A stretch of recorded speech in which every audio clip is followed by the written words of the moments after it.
Hi, my name is Davis Richie Anamin.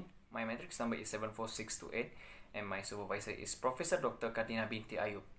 Today, I will present on the title of the final year project, which is the impact of COVID-19 pandemic on small and medium enterprises in Sarawak. Firstly, for chapter 1, in this chapter 1 I have 7 contents, which is introduction, background of the study, problem statement, research objective, research questions, significance of the study, and lastly, scope of the study. For introductions, SMEs, known as small and medium enterprises, are characterized by lower entry costs and resource requirement in service industry, such as wholesale and retail trade and the construction sector.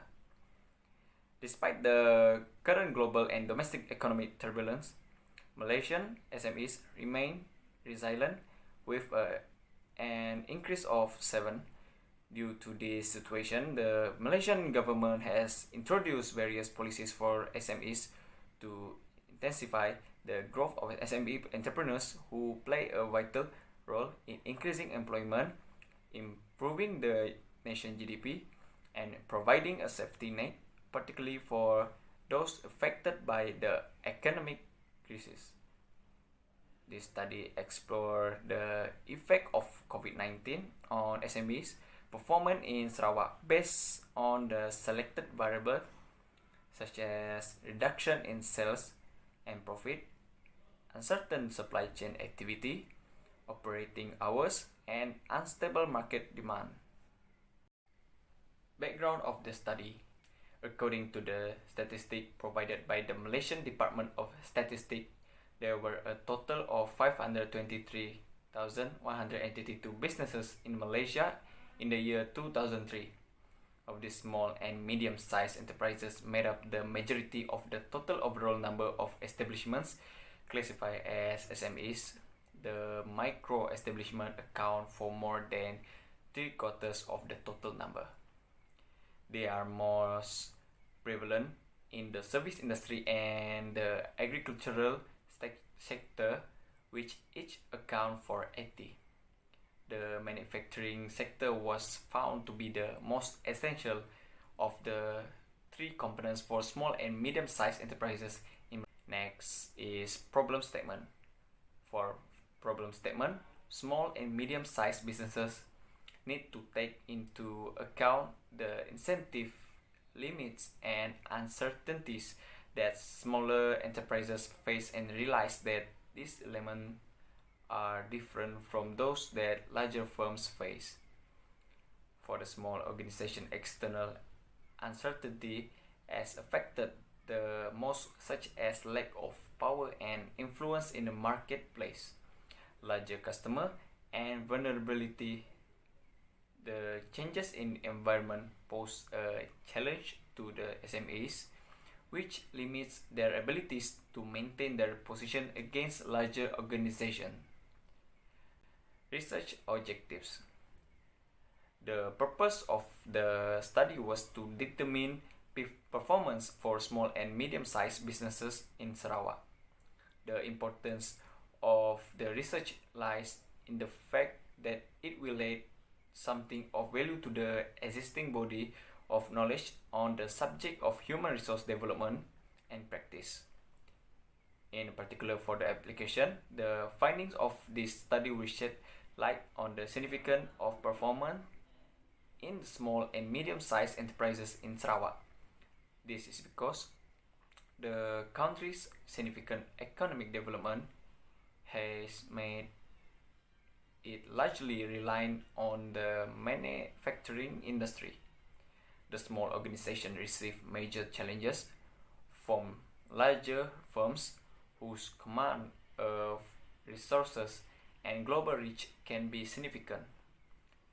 Financing is frequently becoming a major hurdle to overcome the way to setting up and staying in business with access to risk capital.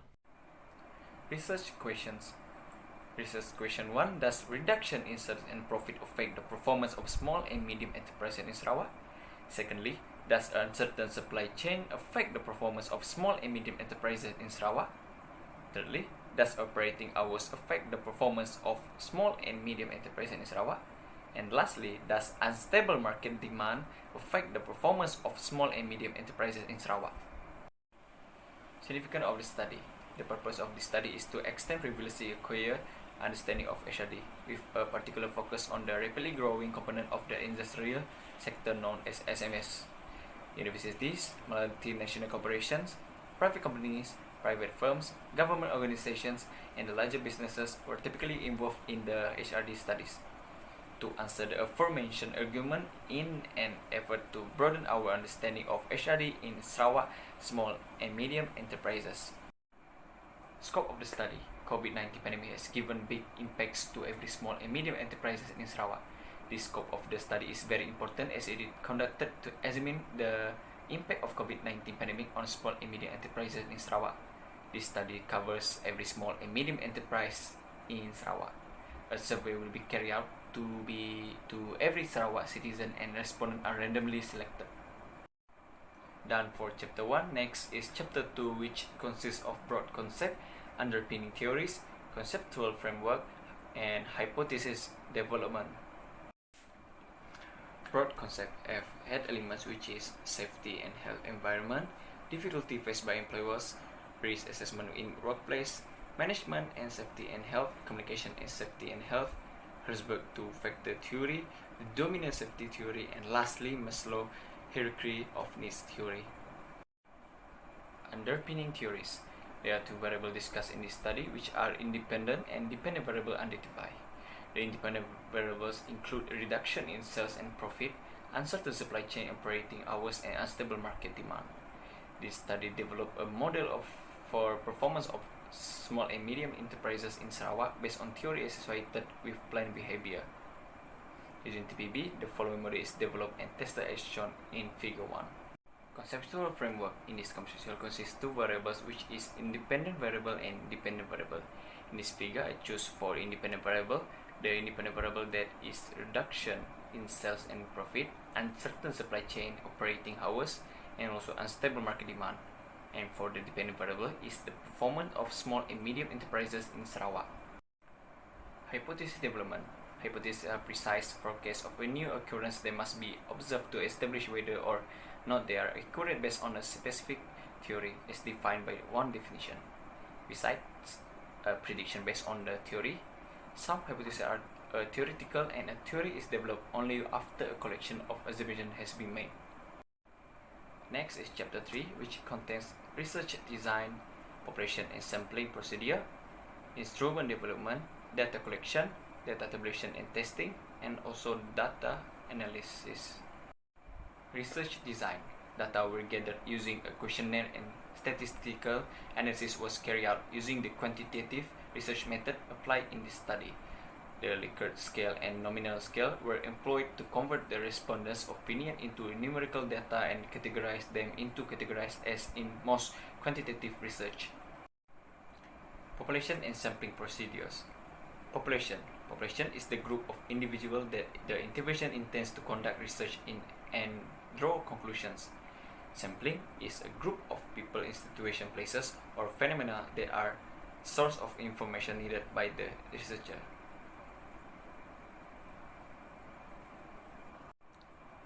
Instrument development. The measurement that will be addressed in order to quantify the action was also included in the survey instrument, in addition to the finding of the pilot test and the construction of the questionnaire. Data collection. The research consists of two forms of data processing, primary data and secondary data. Primary data are data collected from first-hand accounts such as polls, interviews. The data obtained has not traditionally has been released on the website or online, but has been extracted from current or original data from the respondent, such as the marketing survey sources. The next term is secondary data, which is the data obtained from studies, surveys, or experiments that have been conducted by other people as references to support the research study. Data tabulation and testing. Based on the meaning of tabulation data, it is a systematic way to present data in the form of a horizontal or vertical table to obtain comparative statistics. Data tabulation allows data to be presented more neatly and orderly according to the format and can avoid errors. The purpose of using tabulation is to present data that has complicated information and allows the reader to draw conclusions and views. Data analysis. For data analysis, the result can be interpreted with the help of a software program called SSPS21. This program examines and summarizes all of the data that was collected from the questionnaire. Once we all have the information, we can then expect an improvement in the SSPS results. That's all from my final year presentation. Thank you.